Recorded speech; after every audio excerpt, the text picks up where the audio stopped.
Hello and welcome to Unions in the UK, a podcast about unions in the UK. My name's Henry, pronouns they, them. And I'm Corey, my pronouns are she, her.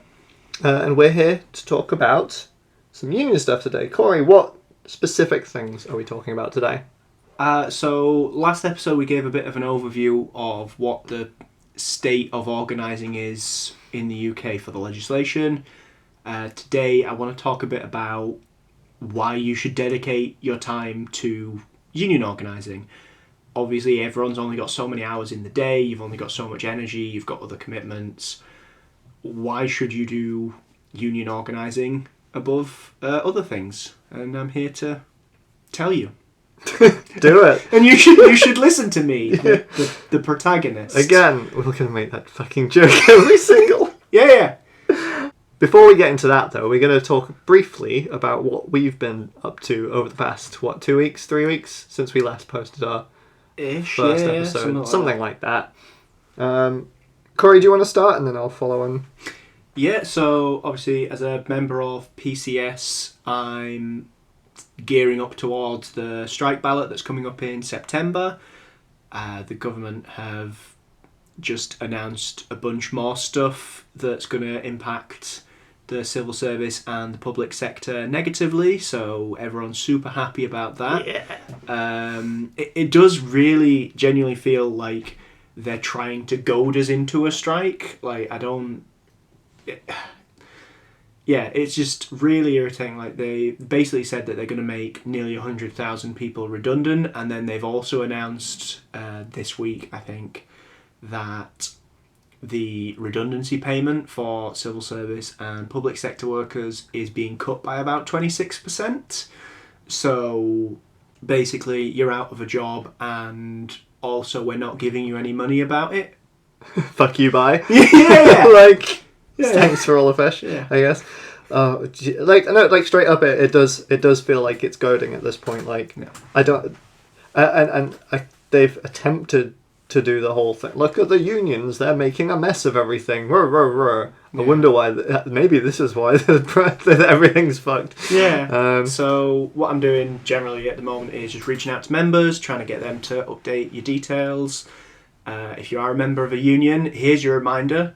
Go and update your details. Go and make sure we've got the right postcode. Go and make sure you've got the right email address and everything. It's so important and it's so time consuming to ask everyone to update them. I think we did this bit last episode as well. Update your goddamn details. The most useful thing you can do is make sure everyone's got the details up to date.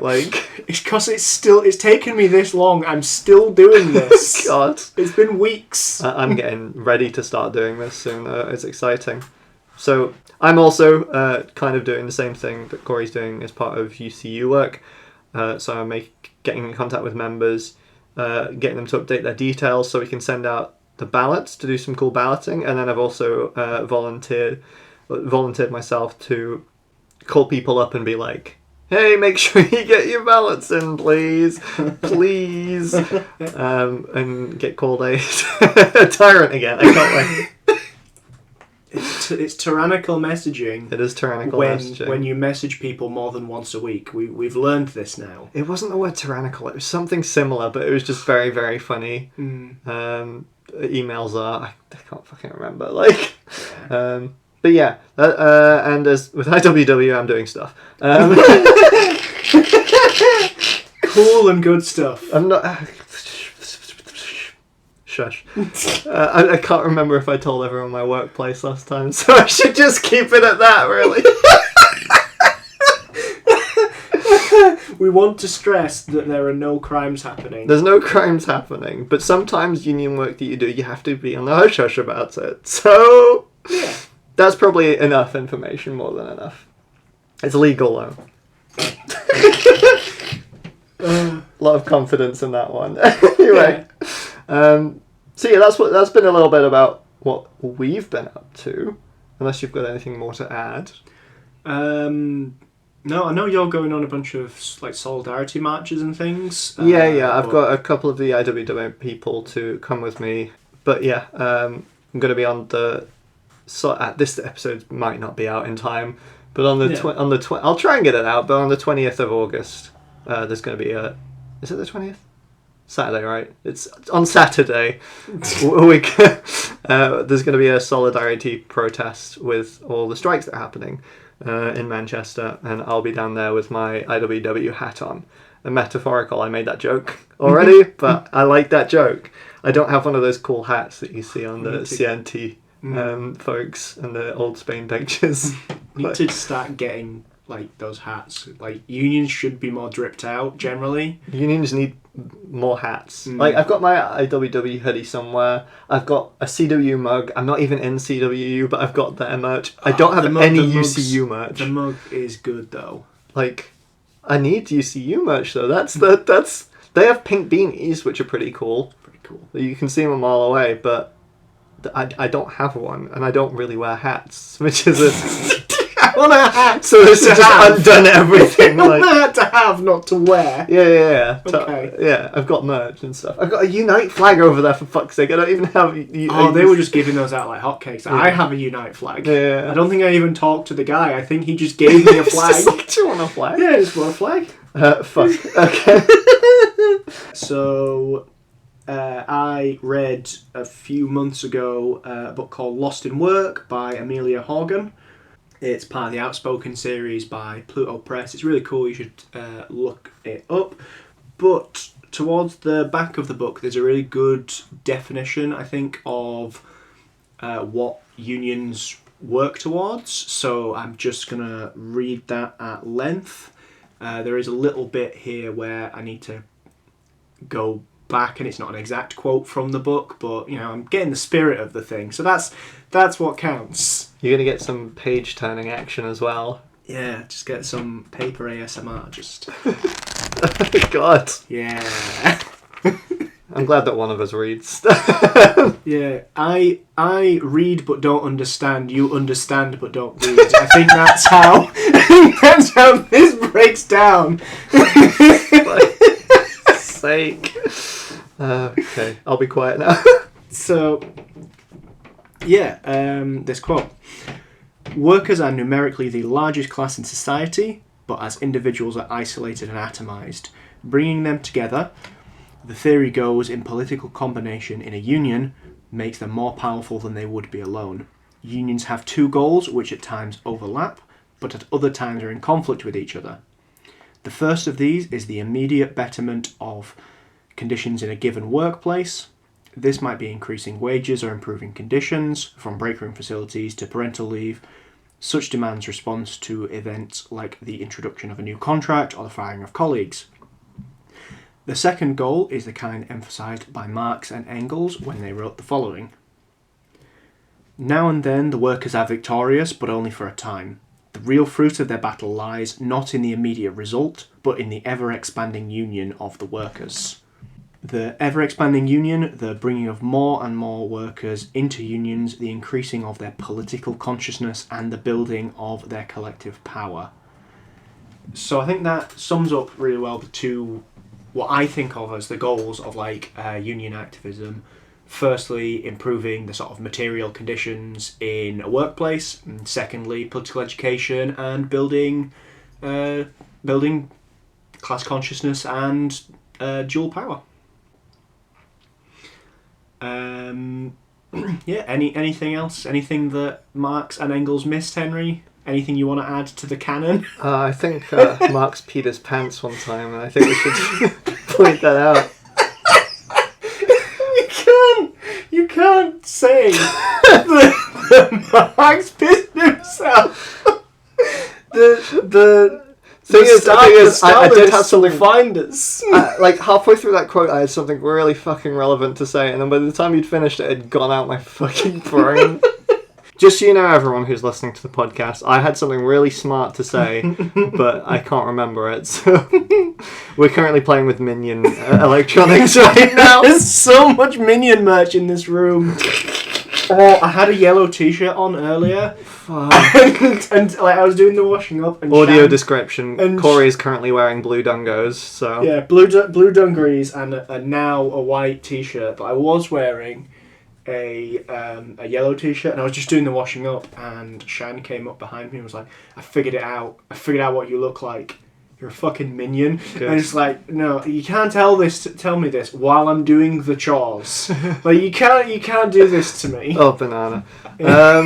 Anyway, okay. So, in relation to the quote, you know, it's not just about getting that the direct concessions. It's about kind of building a second movement. Yeah. Second movement sound like a what's the word for that? When you're getting small concessions on one side, and then in the other side you're building together work, isn't it? Dual power. Thank you. I've been going with dual power, where like you build power a separate power of the base. state, Yeah. So inside the state, you get your small concessions, you get your pebbles and shiny rocks, and then outside, you're building up a separate society from within. that doesn't have to rely on the beneficence And of the shiny capital pebbles. and the shiny pebbles given to you. So one of the other things that I read was Climate Strike, not too long ago, by Derek Wall.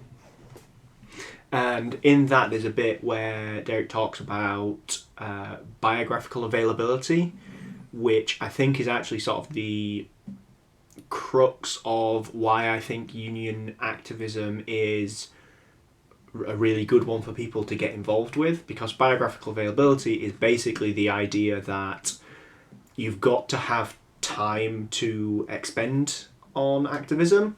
So, you know, it's the reason like you see more like pensioners and students at protests and turning out to like political party stuff, and why there's that like stereotype of like any activist is a student. It's because they have the time. It's because they like the way their lives are structured gives them time to pursue these things that they care about, which is cool and good. I'm a fan of them having this time. I see you're painting a picture of like a metropolitan elite. Yeah, I see. Absolutely. All the posh rich students are going out. Yeah, and that's exactly How what does I'm this in affect favour me, of. the working person? The working they. I was going to say working man, but I was like, no, that's not me. Just some casual self-misgendering All the time. to make me look like a fool. Okay. All the time. But yeah, so biographical availability, basically the idea that you've got to have this time in your life.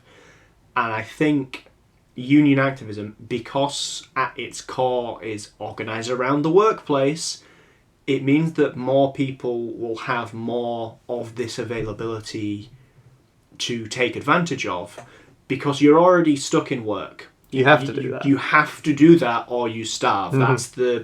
That's the deal So for you most people. You might as well take that and do something with it. Like, Yeah. you've got this thing already. You've got all these people stuck together, pretty much the same time every single day. Yeah, you'll be seeing these same people. They'll all have similar interests, like economically to you. They will all want paying more. They will all want like a less burdensome work day. That many of them will also want like more control over their work day and the work they do, things like this.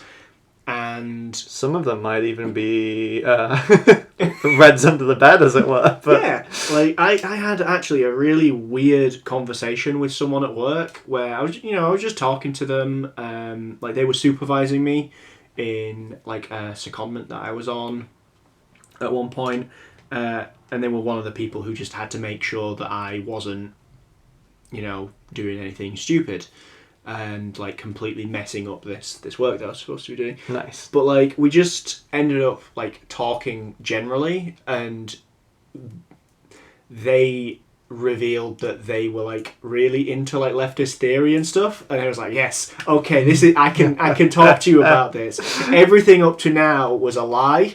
I have a fucking picture for this. I think I posted it in our personal Discord the other day. That was like it's one guy going, yeah, I'm kind of a lefty, and the other guy going, oh yeah, I read Marx, and then the other person goes, yeah, I think I did not go far enough with what I said initially. Like, yeah. So yeah, I think that's also the thing, is like you don't know how on board with like leftism generally, like union activism. Like, I'm going to lump union activism in with leftism because they are fundamentally tied together. Yeah. You do have some groups that represent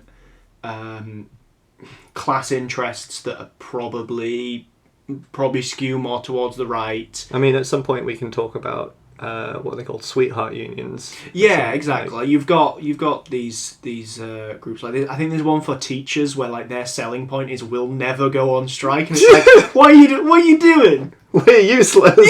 Don't vote for us. We hate everything and ourselves. Thank you, Simpsons. Beyond like these areas where like capital has co-opted trade unionism to do its own purpose, as capitalism co-opts everything, generally union organising is intrinsically tied with leftist ideology. So I am going to continue tying those together forever, and there's nothing you can do to stop me. But you defined your terms, and that's what's important. Yeah. So, yeah, as I was saying, like, you'll never know how on board with these kinds of things people are.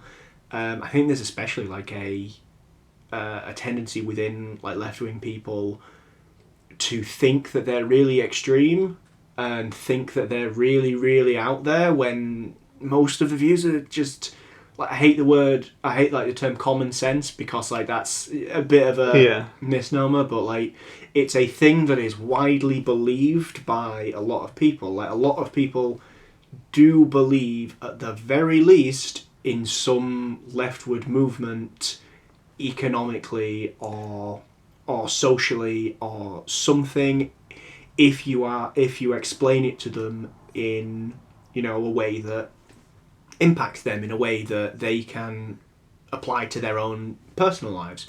Like, there's right wingers that will like have a lot of like self-described right wingers that will like have a lot of like ideas and stuff that like come out of this union movement and everything. Like, yeah, and like I think the thing with union organising is it's really good at getting you to have those conversations with people, so you do know where you stand with them. Obviously, there are right-wing people that you work with that you're never going to be able to make like proper inroads with, where they just don't believe in any sort of leftism at all.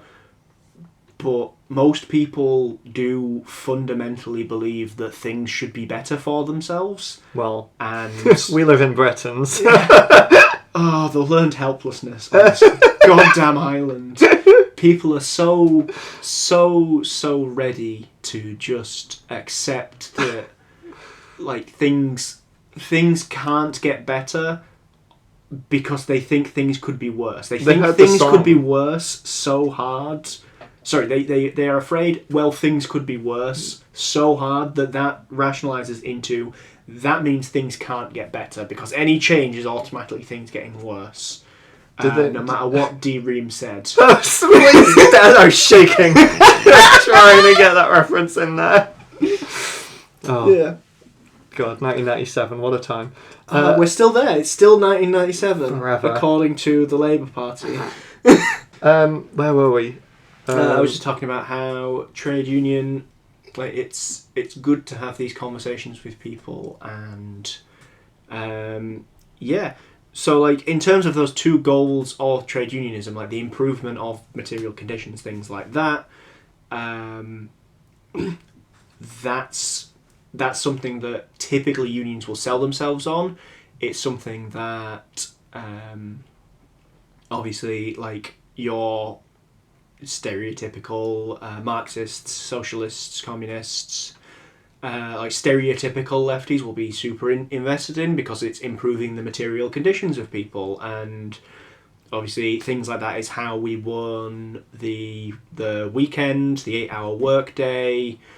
You know, generally, if you look at any sort of conditions in your workplace that are good, chances are union organising was involved somewhere along the line, whether that was like industry standards, which means that union, like whether it's an industry standard that unions got put into place across the board, or where they were strong, which means everyone had to keep up with it, or whether it's specifically in your workplace, if there's been an active union for any amount of time, there will be some improvements they can point to and go, yeah, we argued for that, we did that. I can give a very good example in our universities. I still haven't learned what GTAs are, but they're a graduate teaching assistant maybe. That sounds right. Let's go with it. I don't know better. Could be that. They weren't given sick pay until, 3 or 4 months ago? During a strike that we were doing, and they were like, okay, because they realised that the GTAs were a hot point. Like, they were kind of the thing that a lot of this was balancing on, because one of the things was casualisation, and they are pretty casualised, or what's the word, 0-hour contracts sort of thing, and fixed term contracts sort of thing. Precarious workers. Yeah.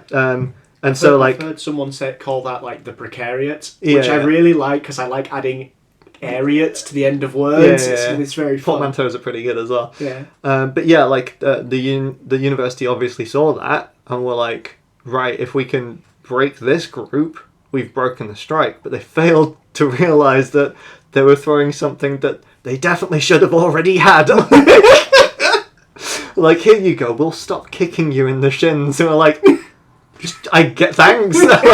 This is a great baseline to exist at. Yes. Okay, let's talk about making things good now.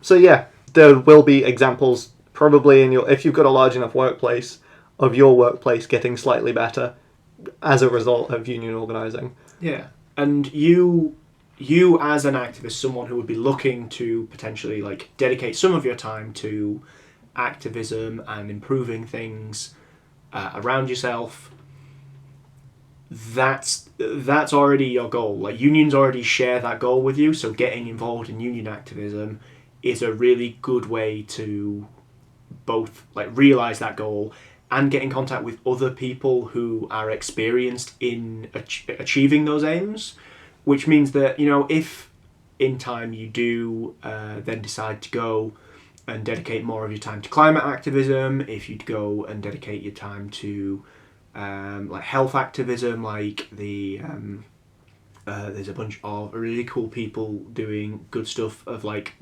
disability advocacy across like the NHS and stuff, because disabled people are treated very poorly by the medical system. But activism generally is sort of follows the same principles everywhere, and if you are interested in improving things materially, getting involved in union activism, where it's very easy to see what changes have occurred, very easy to like win these changes with the support of your co-workers, and it's very easy to get the knowledge from the people that you are doing activism with. You can then take that to other struggles that you want to get involved with when you have that like biographical availability. So that's like the first goal of unions, and how I think it aligns with a lot of activist mentality of like those concrete wins, those definite changes.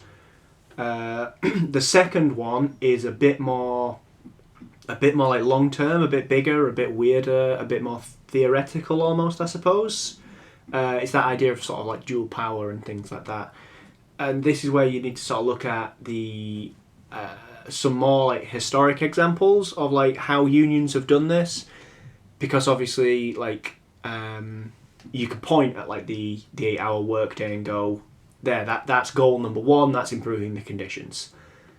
Goal number 2 is a little bit weirder. You've got to sort of look at things like the IWW, the International Workers of the World, and like the CNT, who were in Spain in the early 1900s. There's a couple of, I think IWW is part of another one as well. Yeah. I can't remember which it is. I should know that, but yeah. I don't know the full breakdown of the acronym for the CNT. Do you speak Spanish? Because it's in Spanish, and I don't know languages. I barely know English. But these unions were more involved in like building consciousness and building class solidarity, things like that. And you sort of saw the payoff of that in like the most dramatic ways. It's when you got like the Virginia Mine Wars. Like that's a result, as far as I'm concerned, of this consciousness raising. That is people like deciding that actually they had enough strength outside of the state. They had enough knowledge of the ways in which they were being exploited to go and do something about it. And similarly dramatically, the Spanish Civil War, the fact that the Republic of Spain, when they were fighting off the coup from Franco, the fact that it was largely organised through like the CNT, the Syndicalist Union, who had built this sort of mentality among the working class, which is still there today. It's still there, yeah. Like there's still like little anarchist enclaves in Spain. I'm gonna pronounce it wrong, but Marina Late. No, Marina Leda. No, it's a beautiful town in Spain that is ran as a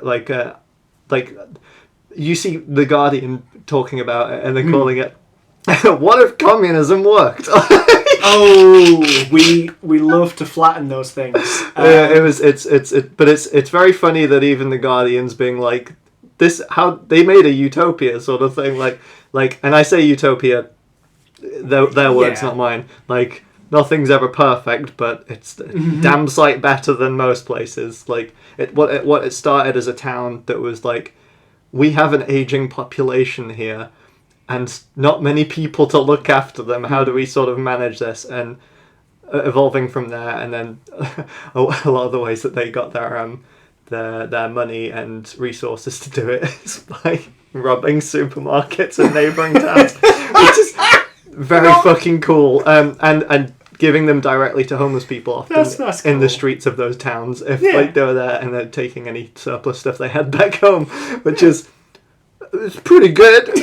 It worked. The mayor, who is the of that town, and who is like I think the current secretary of his union. I can't remember what it's called though. Oh, it's a union party. At that point, they're kind of if you're running a town, it's one of the same really. But like he's the head of that, and like he's done quite a fair bit for that town. I was going somewhere with Spain's pretty radical in Valencia, the coast, not the bit that points out to the Atlantic, the bit that points in what's the Mediterranean. Thank you. That bit of Spain's pretty wild.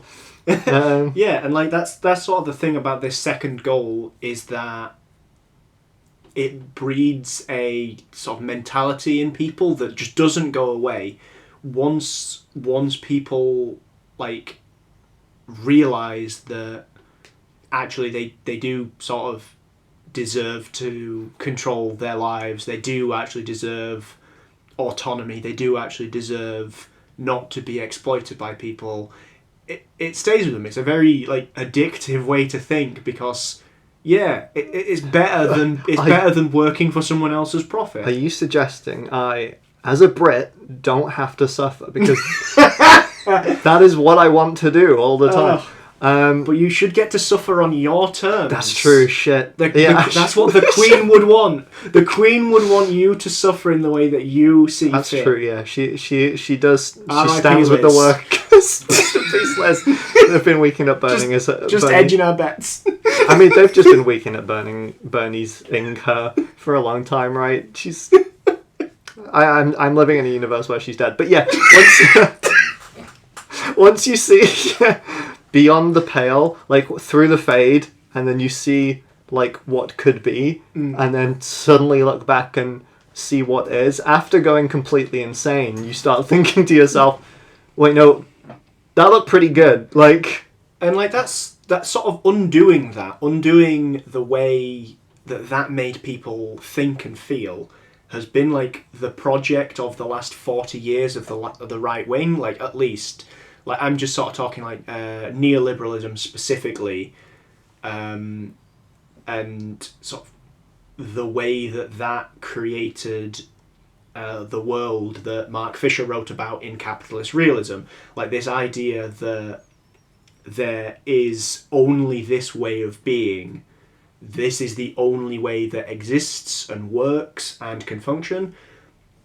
That is a lie. That's a lie put into place, and one of the goals of the trade union movement, in my opinion, should be to demonstrate that that's not the case. Again, like we talked about Mick Lynch last episode, where it's saying like we want to like bargain for things to be better because the alternative is to beg, and we're above that because he can see that it doesn't have to be this way. He has escaped at least part of that capitalist realism, that it's not just about what the bosses are willing to give down to you. You have the power to take something better if you and your co-workers come together to demand it.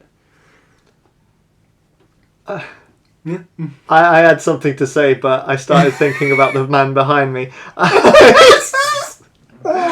I'm not sure if I've said yet, but in my room there is a big picture that Adam made me for my birthday, my housemate, of Everard Clare from Disco Elysium, reminding me to, I don't know what the fuck to do. He's very distracting. Yeah, he's good. He's behind me. That's why I'm sitting this way. Yeah, he's very large. Fuck, what were we just talking about? Because I did have something to say that wasn't Frogman. Capitalist Realism, Mick Lynch. Mick Lynch, Mark Fisher.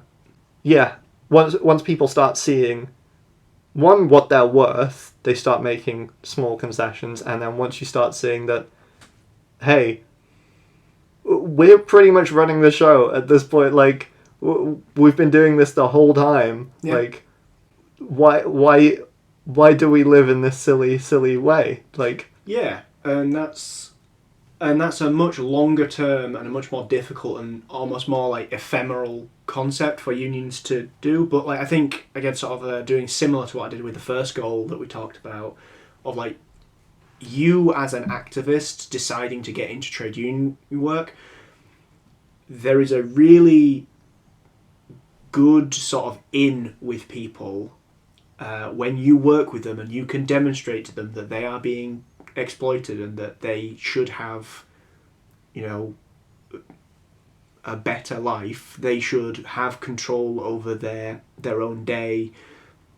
They shouldn't have to like take part in a capitalist murder machine in order to survive. Like, unless they want to. I am queer and neurodivergent. This is my emotional support war crimes. I really want to work for Lockheed Martin, okay? War criminal discourse. I'm not doing it. I think we've covered all those points there, though. Yeah.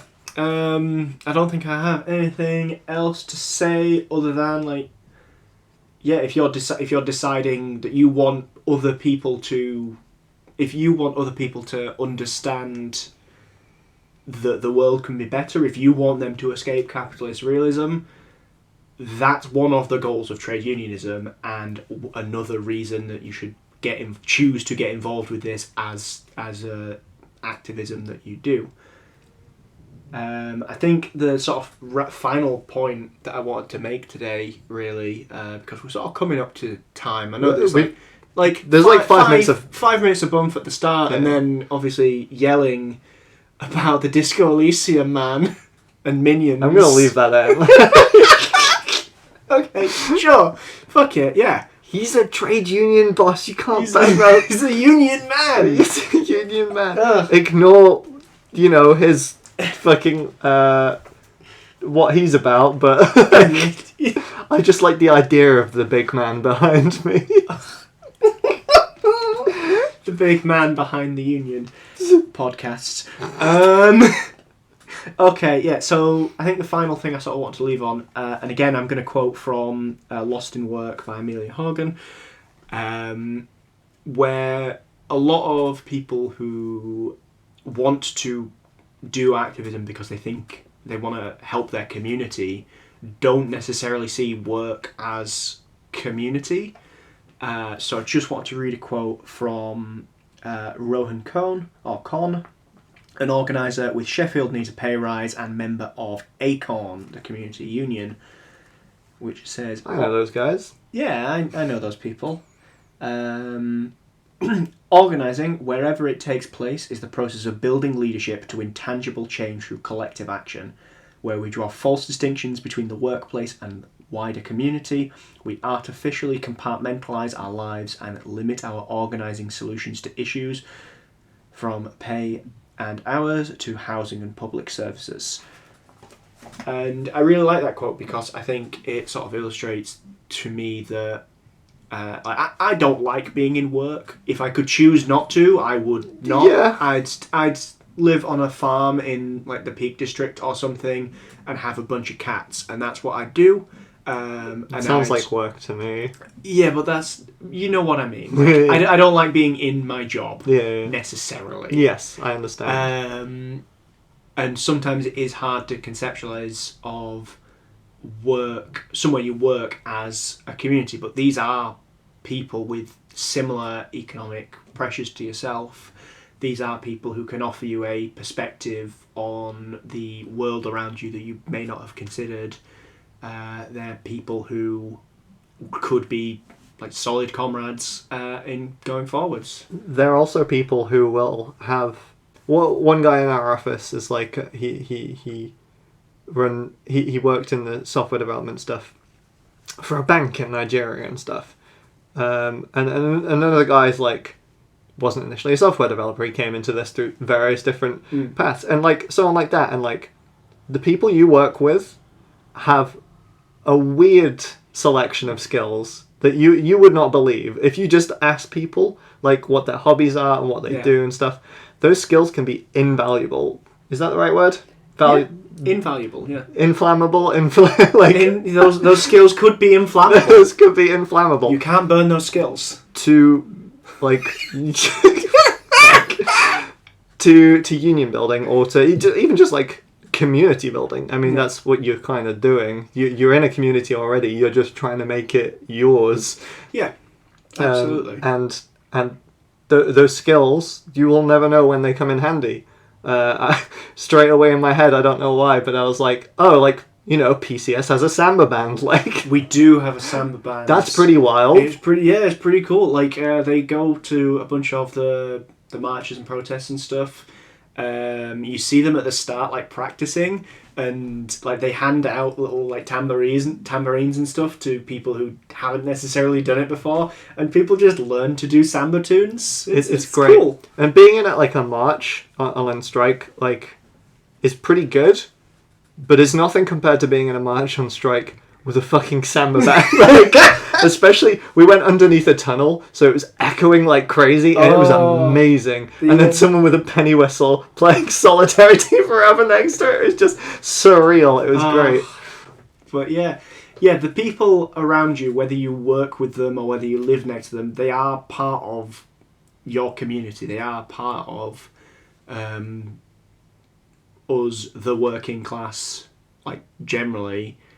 And I think it can sometimes feel like if you focus on your workplace, you might be abandoning community, but I think that's not right. I think it's a different kind of community that gives you a bunch of skills and a bunch of connections and a bunch of knowledge and like general satisfaction day to day in somewhere that you're already going to be at. You're already there. And like I say, I think that's my sort of core point for why you should get involved in union activism, because you want to get involved in activism and you're already at work. I'm going to paraphrase the shit out of this quote that's been floating around my head. This is what I was going to say earlier and stuff. I'm paraphrasing, so it's not an actual quote. It's just a collection of words that kind of says something similar to it. Or, as always with like existence, this is me. But hello, I'm Henry. There is always a community wherever you go. More specifically, there is a community where you live, and there's a community where you play. But one that people forget about, there is a community where you work, and don't forget that. People are where you work, Henry. People be there sometimes. People say that it's not like that, but sometimes it do be.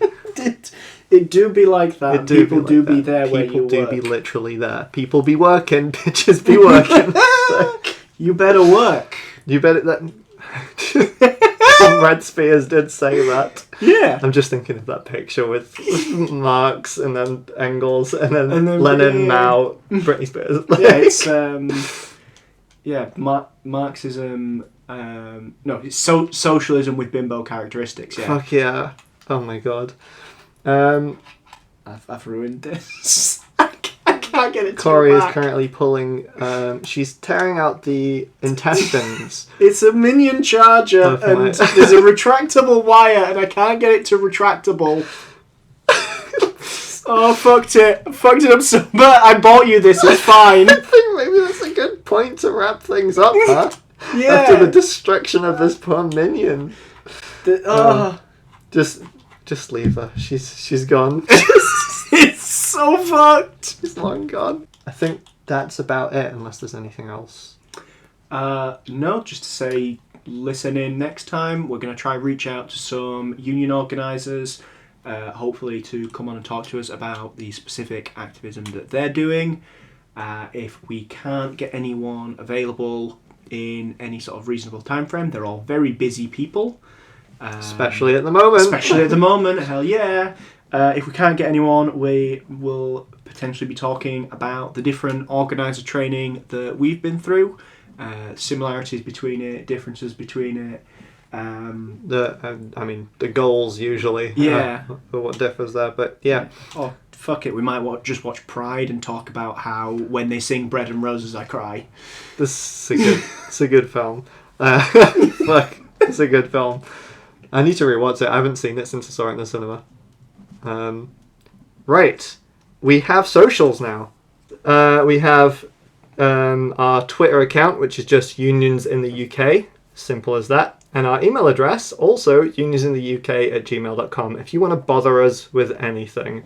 I don't know what to expect from an email address, but we have one. Yeah, I mean, if you've got any questions about unions in the UK that you want to ask specifically, if you've got any ideas for episodes, if you want me to spend hours talking about like the histories of specific unions, I am happy to do the research and go through the 6 dozen name changes of like all the major unions in the UK because they've all consolidated recently. If you want me to talk about stuff like the recent thing where GMB made a deal with Deliveroo, I can do some time on that, things like that. It'd be good to talk about that one, actually. It would be quite good to talk about that one, because that one's a very strange situation that people have complicated feelings about. But yeah, anything like that, anything you want to know about unions in the UK, send us an email, at us on Twitter. If you have any corrections to anything I've said in this episode, no you don't.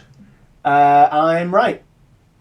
And she is. That's fucking it. I was very quickly looking for the quote I was trying to paraphrase before, but I think we should end on the fact that Corey has fixed the minion. So that's pretty good. Thank you, everyone. Bye. Fucked it up so bad.